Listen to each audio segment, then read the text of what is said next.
Bueno, vamos a seguir con algunas aplicaciones y ejemplos para esta clase. Vamos a ver una aplicación del teorema del valor medio que vimos anteriormente.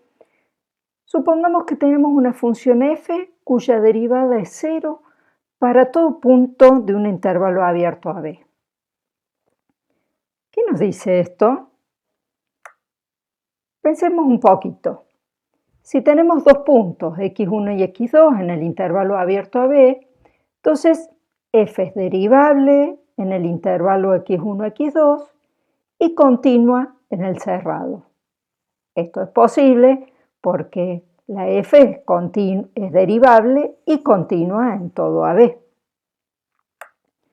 ¿Qué nos dice el teorema del valor medio en este caso? Que existe un c en x1, x2, tal que la diferencia entre los valores de la función entre x1 y x2 es exactamente la derivada en c por x2 menos x1. Pues bien, esto nos dice que f de x2 menos f de x1 es igual a 0, porque la derivada en c es 0 por el teorema del valor medio.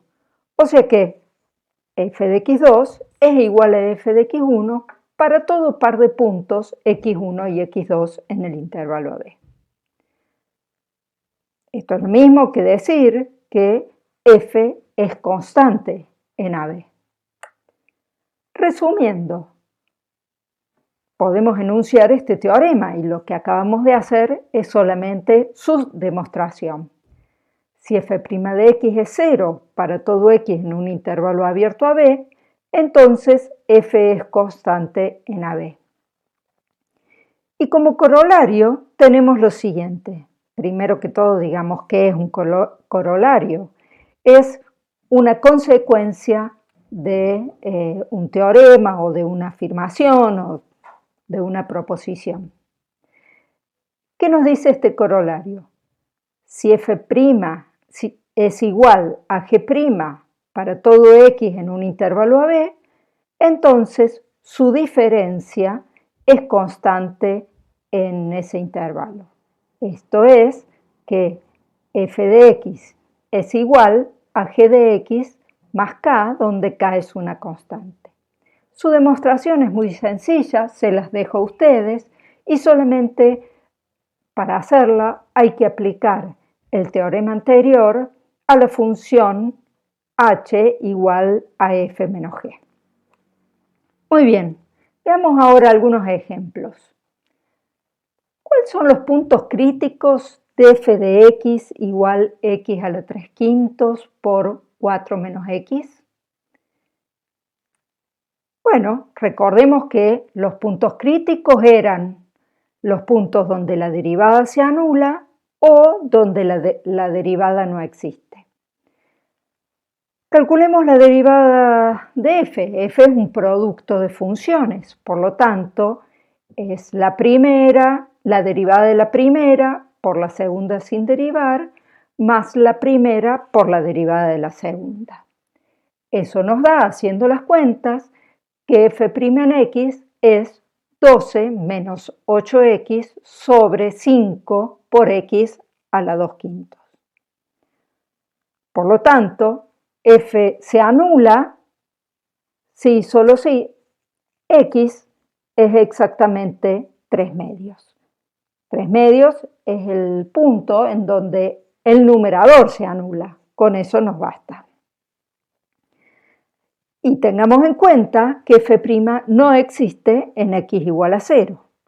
Por lo tanto, los puntos críticos son x igual a 3 medios y x igual a 0. Sigamos. ¿Tendrá máximo o mínimo absoluto esta función en el intervalo cerrado 1, 5? ¿Qué nos decía el teorema que vimos en la parte anterior? Que si teníamos una función continua en un intervalo cerrado, podíamos asegurar que tenía un máximo y un mínimo absoluto. Bueno, pues lo calculemos.